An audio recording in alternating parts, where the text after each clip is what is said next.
The passenger looked normal, middle-aged, dressed ordinarily, but Ray Washington knew something was wrong. 25 years of Homeland Security experience wasn't for nothing. The man's hands were slightly trembling, excessive sweating, eyes constantly checking time. And that backpack. Ray recognized the familiar pattern. This was a suicide bomber profile. Welcome to Echo Stories. Before we begin this powerful story, tell us in the comments which city you're watching from. And if you believe stories like this need to be heard, hit that subscribe button to support our channel. Because what happened next on Route 47 would prove that sometimes the most ordinary people carry the most extraordinary secrets. Cleveland, Ohio. Route 47 ran from the East Side projects through downtown to the West Side suburbs. It was one of the busiest city bus routes, carrying office workers, students, and residents through the heart of the city. Ray Washington had been driving this route for 15 years. At 62 years old, he was one of the most experienced drivers in the Cleveland RTA system. Passengers knew him as reliable, quiet, and professional. He started his shift at 5:30 a.m. every day, never late, never called in sick. What passengers didn't know was that Ray had spent 25 years before this job working for the Department of Homeland Security. Counter-terrorism division. His specialty was threat assessment and suspicious behavior analysis. Skills that never really retire, even when you do. This Tuesday morning started like any other. Ray checked his bus, reviewed his route, and began picking up his regular passengers. Mrs. Chen from the medical district heading to her job at Cleveland Clinic. Marcus, the college student who rode to Case Western every day. The familiar faces of people living their routine lives. But at 7:45 a.m. at the Euclid Avenue stop, someone new got on. And Ray's instincts immediately activated. The man was maybe 35 years old, wearing a plain gray hoodie and jeans. Nothing unusual about his appearance. But Ray's trained eye caught the details others missed, the excessive sweating, despite the cool morning temperature. The way his eyes darted around the bus, cataloging exits. The nervous energy that couldn't be disguised. And most importantly, the way he clutched his backpack, not casual, but protective, like it contained something precious or dangerous. Ray watched through his rearview mirror as the man took a seat in the middle of the bus. Not the back where most people preferred, not the front where elderly passengers sat. The middle, maximum impact zone. The passenger kept checking his phone, then his watch, then his phone again. Classic pre-attack behavior that Ray had studied for decades, the countdown mentality. Timing something, Ray's heart rate increased slightly, but his hands remained steady on the wheel. After 25 years of analyzing threats, he knew panic was the enemy of clear thinking. He needed to assess the situation carefully. The backpack looked heavy. The man never set it down, never relaxed his grip. And there was something else, a faint electrical humming that Ray's enhanced hearing picked up. Most people wouldn't notice it over the bus engine noise, but Ray had been trained to identify the sounds of electronic devices. Ray began his mental checklist, the same one he'd used hundreds of times in his Homeland Security career. Target assessment. The bus carried 28 passengers this morning. Downtown route meant they'd pass several high-value targets: the Federal Building, City Hall, the Justice Center. Behavioral indicators, subject showing classic pre-attack nervousness, protective behavior with potential IED, timing-focused activities. Timeline. Based on the route and the man's behavior pattern, Ray estimated they had maybe 10 minutes before whatever was planned would happen. Options, limited. He couldn't evacuate the bus without potentially triggering an immediate detonation. He couldn't communicate with authorities without alerting the suspect. And he couldn't deviate from the route without raising suspicion. Ray made his decision. He would handle this the way he'd been trained, quietly, professionally, and with minimal risk to civilians. Ray began implementing a strategy. First, he needed to control the timeline. If this was timed to a specific location, he could disrupt that timing without being obvious about it. At the next red light, Ray allowed the bus to roll to a stop a few car lengths back from the intersection. When passengers looked up questioningly, he simply said, "Traffic's heavy this morning, folks. We'll get you there safe." The suspect looked at his phone again, then his watch. The delay was clearly bothering him. Ray continued the subtle delays, taking turns a little slower, stopping fully at yellow lights instead of proceeding, each small delay adding precious minutes while he figured out how to neutralize the threat. Through his mirror, Ray watched the suspect's stress level increase. The man was sweating more now, his leg bouncing nervously. Whatever timeline he was working with was being disrupted. Ray's phone had a direct line to RTA dispatch, which could connect him to emergency services. But he couldn't use it, obviously. Instead, he activated the bus's emergency signal, a silent alarm that would alert dispatch to a problem without making noise. At the Prospect Avenue stop, Ray made his move. As several passengers got off, he turned to address the bus. "Folks, I need everyone to move toward the front of the bus, please. We've got a mechanical issue I need to check in the back." Most passengers complied without question. But the suspect remained seated, clutching his backpack tighter. "Sir," Ray said, making eye contact through the mirror, "I need you to move forward as well." "I'm fine here," the man replied, his voice tight with stress. Ray stood up and walked down the aisle, his demeanor calm but authoritative. 25 years of dealing with dangerous individuals had taught him the power of controlled presence. "Sir, for safety reasons, I need all passengers in the front section while I conduct this check." As Ray approached, he could see the backpack more clearly.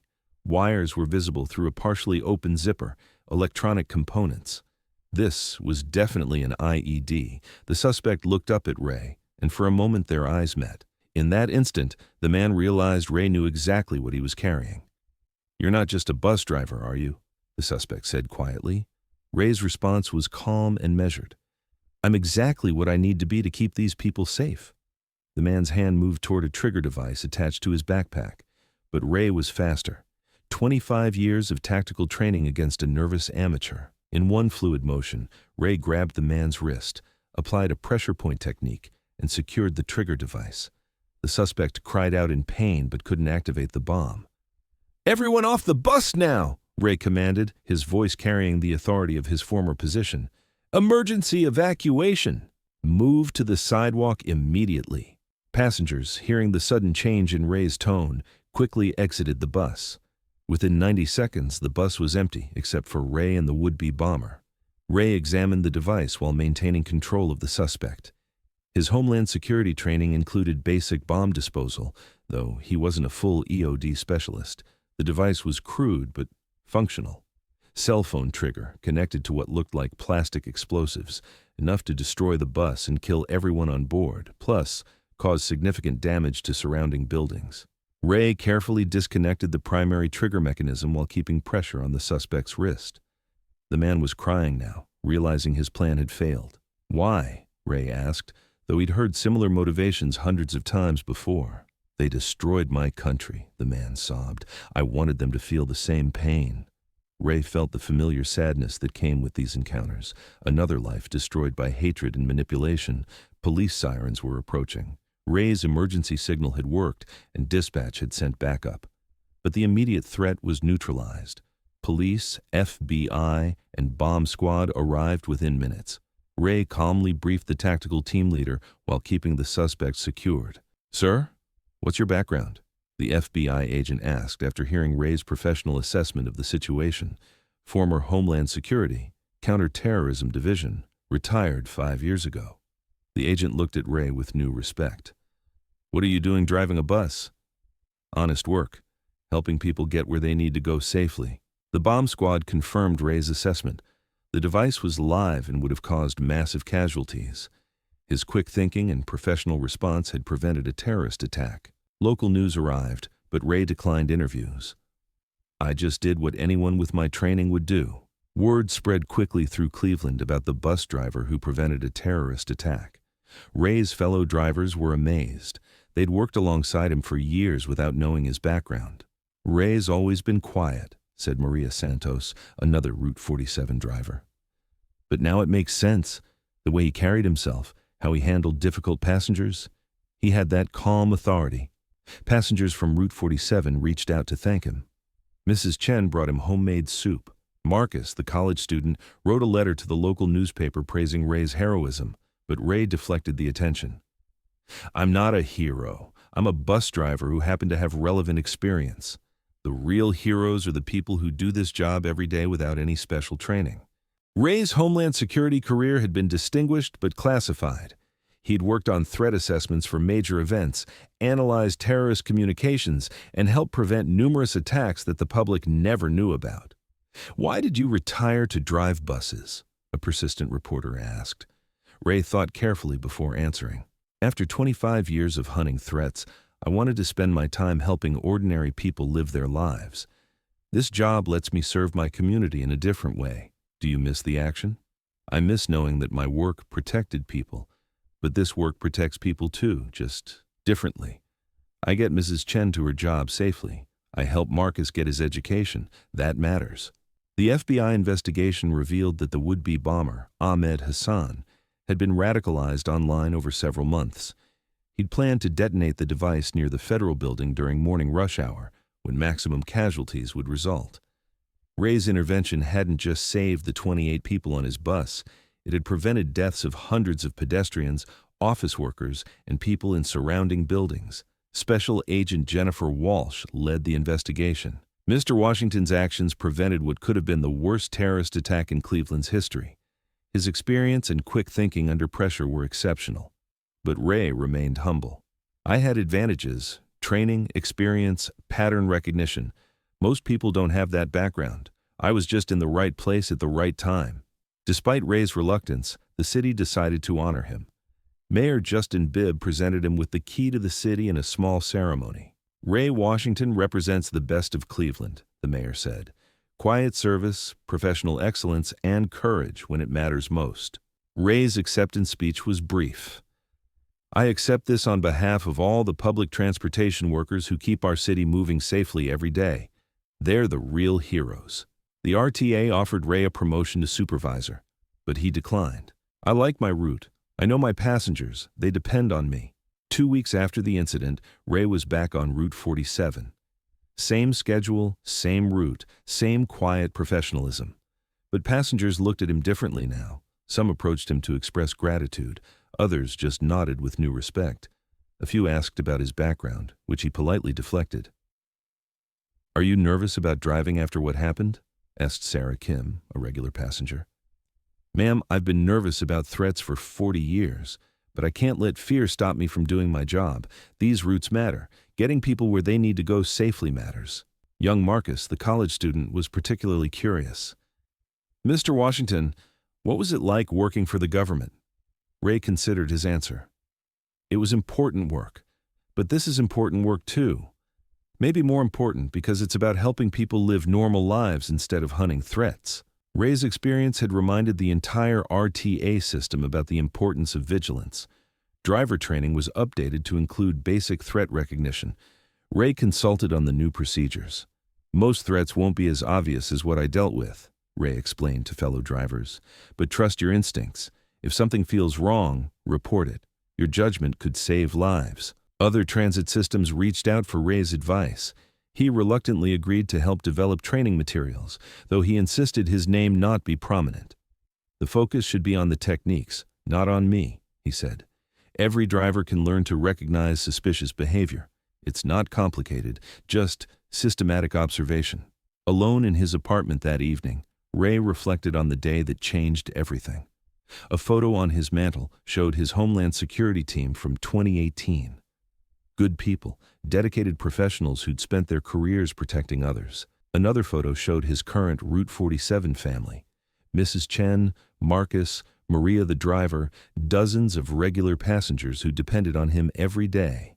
Both photos represented service, just different kinds. Both were valuable. Both mattered. Ray's phone rang. It was his former supervisor from Homeland Security. "Saw the news, Ray. Proud of you, but not surprised. Once counter-terrorism, always counter-terrorism." Ray chuckled. "Now I'm counter-tardiness, making sure people get to work on time." "Same mission, different uniform. You're still protecting people." Ray looked out his window at the Route 47 bus stop. Tomorrow morning, he'd be back behind the wheel, serving his community the way he'd always served. Quietly, professionally, and with absolute dedication.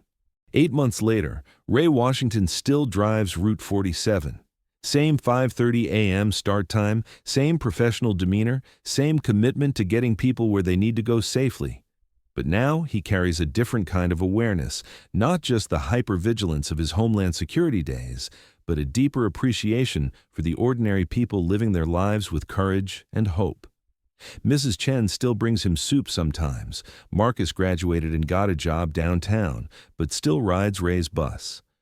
Maria and the other drivers have a new respect for the quiet professionalism that Ray has always embodied. The terrorist attack that didn't happen remains classified in most details. But the 28 people who were on that bus and the hundreds who would have been victims lived their lives because one retired agent decided that serving his community was more important than resting on his achievements. Sometimes heroism looks like high-speed chases and dramatic confrontations. Sometimes it looks like a bus driver who shows up on time, knows his passengers' names, and never stops watching out for threats to their safety. Ray Washington chose the latter, and Cleveland is safer because of it. In a world that often celebrates flashy heroism, Ray Washington represents something different, the quiet guardian who serves without recognition, protects without fanfare, and finds meaning in helping ordinary people live extraordinary lives. Real protectors don't always wear badges or carry weapons. Sometimes they wear RTA uniforms and drive buses, watching over their communities with the same dedication they once brought to protecting the nation. Everyone has a story. Ray's story is still being written, one route at a time, one passenger at a time, one safe journey at a time.